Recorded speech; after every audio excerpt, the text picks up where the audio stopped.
The air in the dining room had been thick with the smell of my mother's mediocre roast and the sickly sweet scent of my sister's entitlement. I watched her, Sarah, across the polished mahogany. Her grin was a sloppy mess of privilege and indifference. I wasn't listening to the family chatter. I was listening to the silence inside my own head, the controlled, quiet hum that precedes a collapse. It was when the flash of the iPhone 17 Pro caught her eye that the performance began. She snatched it from my hand, a quick, aggressive grab. My breath hitched, not in shock, but in a strange, familiar recognition. "Oh, please," she purred, turning the phone over in her manicured hand. "Look at this cheap plastic, an obvious knockoff." A ripple of laughter went around the table. My father chuckled. My mother smiled that tight, desperate smile of hers. They didn't see the theft, they saw a sisterly joke. I saw the pure, unfiltered contempt. "This is one of a kind, Sarah," I said, my voice level, hollow. She didn't hear the warning, she heard the target. With a flick of her wrist and a sickening sharp crack, she snapped the phone's casing clean in half. It wasn't a joke, it was a statement, a declaration of her superior world, where my possessions were worthless and my boundaries were invisible. I didn't flinch, I didn't yell. The dinner went silent for a single frozen second. My vision narrowed. The world was suddenly simplified to two objects, the shattered phone and Sarah's smug, victorious eyes. The storm wasn't forming, it had already arrived. The damage to the phone was irrelevant. The true betrayal was the laughter, the consensus that my property, my privacy, meant nothing. It wasn't about the phone, it was about the $1,500 monthly tuition. The endless, unearned checks I signed for her elite private school, Blackwood Academy. It was the cornerstone of her privileged life, the foundation of her arrogance, and I built it. I waited until the next morning, 4 a.m. The house was a tomb. I was in my home office, the glow of 3 monitors illuminating my face. There was no anger, only geometry. A simple, ruthless equation. She destroyed my property, I would dismantle her future. I pulled up the bank's recurring payment schedule. A single click would end it. But that was too fast, too clean. The knife had to be twisted, slowly, strategically. I needed to see her sweat first. I opened a separate browser, Blackwood Academy's tuition payment portal.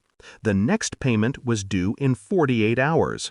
My fingers moved with the precision of a surgeon. I didn't cancel the payment. I simply switched the default notification email from my own to hers. She would get the payment reminder. She would assume the money was on its way. Then I opened my personal investment portfolio. A small 6-figure sum sat in a high-interest savings account, the emergency fund for my own future. It was time to deploy it. I spent the next day observing her. Her movements were easy, predictable. She went to lunch with friends, talked endlessly about her upcoming school trip to the Hamptons. Every careless laugh, every mention of Blackwood's prestige was a tiny, invisible wound that fed my resolve. My plan wasn't public exposure. That was messy, emotional.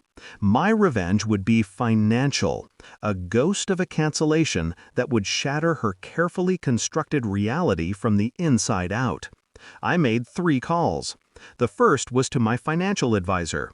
I liquidated the savings account and used the funds to buy a lifetime endowment for a scholarship at a competitor school, the less prestigious but equally rigorous Sterling Prep.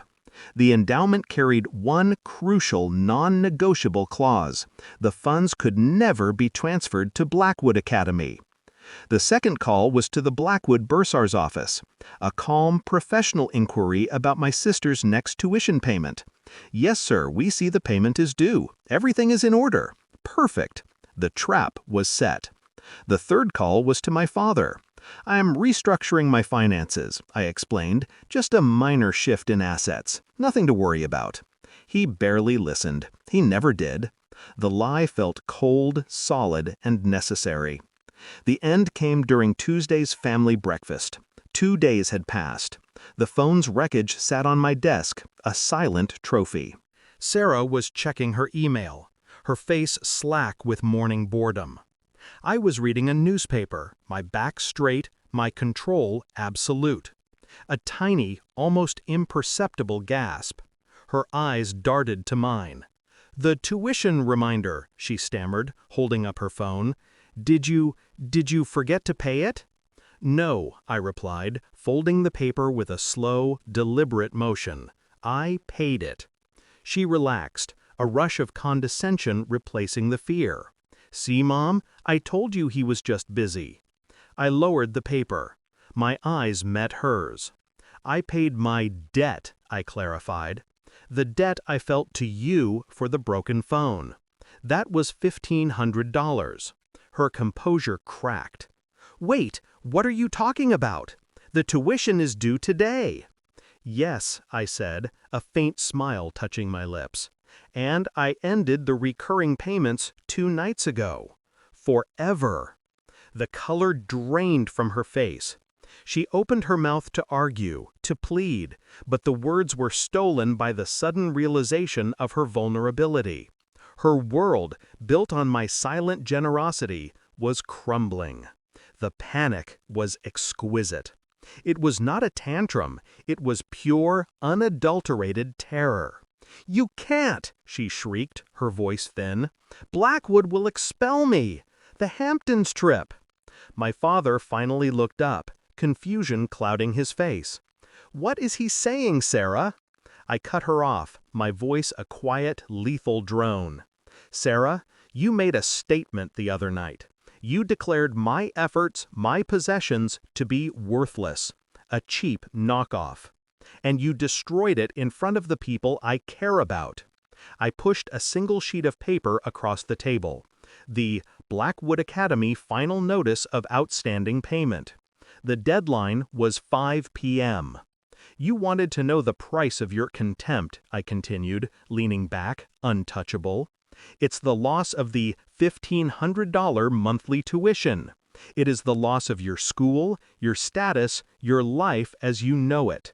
It is the cost of my silence, broken only by the sound of you shattering my phone."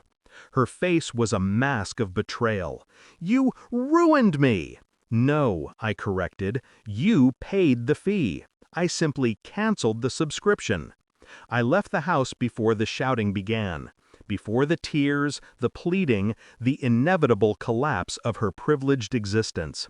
I didn't need to witness the wreckage. The plan was the victory.